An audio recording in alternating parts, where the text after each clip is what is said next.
Saudi Arabia says it's intercepted a ballistic missile near an airport in the capital, Riyadh.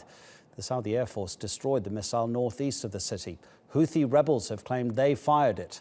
Saudi state media says no injuries or damage have been reported. Let's get some details from TRT World's Middle East reporter Abubakr Al Shamahi, who's right here. Is it surprising at all that the Houthis would even have this kind of missile that would travel that distance towards the capital of Saudi Arabia? Well, this isn't the first missile strike or the first missile attack by the Houthi rebels in Yemen. We have to remember that when we're talking about the Houthi rebel group, sometimes that kind of glosses over what their capabilities are. And the fact of the matter is that the Houthis, their main ally, is the ex-Yemeni president Ali Abdullah Saleh, who ruled Yemen for 33 years, built up a stockpile of these Scud missiles. And so, seen as their ally had the missiles under his control, that seems to have now passed over into the Houthi control, and they've been able to spend the last few years firing them over occasionally at targets into Saudi Arabia. Now, most of the targets have often been areas quite close to the Saudi border. This is one of the few targets that's been able to, or that they've been able to at least attempt to attack way far further inland into Saudi Arabia. There have been some attempts to strike near Riyadh, like the one on today, and you also have the ones that attempted to strike targets near Mecca, Medina and Yanbu as well on the coast, approximately around the same distance. But as you said, this does go quite deep into Saudi Arabian territory.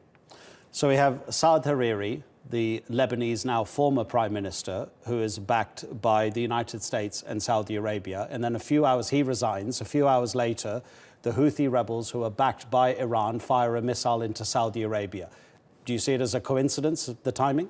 Well, of course, you know, unless you actually have the facts of the matter, it's quite hard to say. And if we do talk again in generalities, you know, you have to say that this isn't the first missile strike, like we've said, that the Houthis have attempted to hit Saudi Arabia with. But of course, the timing is interesting. This has come only a few hours after Saad al-Hariri announced his resignation. And of course, if we look at the wider situation in the region, you've got Iran on one hand, you've got the Saudis on the other hand. You've got tension really increasing between the two. The Saudis, of course, accuse Iran of being behind the Houthi rebels. This is why the Saudis say they intervened in Yemen to stop the Houthis from taking over Yemen, and in their eyes to stop Iran from taking over Yemen. Of course, Iran deny that they support the Houthis to that degree, but acknowledge their support for them at least to an extent. So you've got that, but of course you've also got to remember that just on Wednesday there was a Saudi coalition airstrike that hit northern Yemen, hit Sada province, killed a number of people there. And so in effect this could be a response to that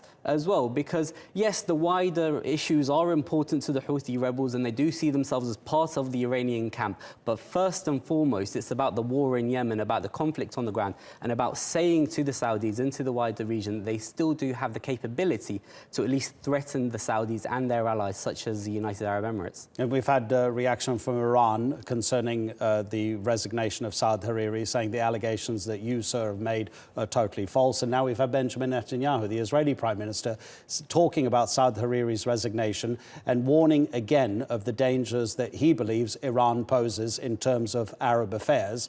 Although that's a given, isn't it? Netanyahu is always going to take any excuse to criticize Iran. Well, it does appear that at least behind the scenes, Netanyahu, Israel are now closer to the Saudi and the UAE position, and that's because of this shared opposition to Iran. All these countries see Iran as the biggest threat in the region and not each other anymore.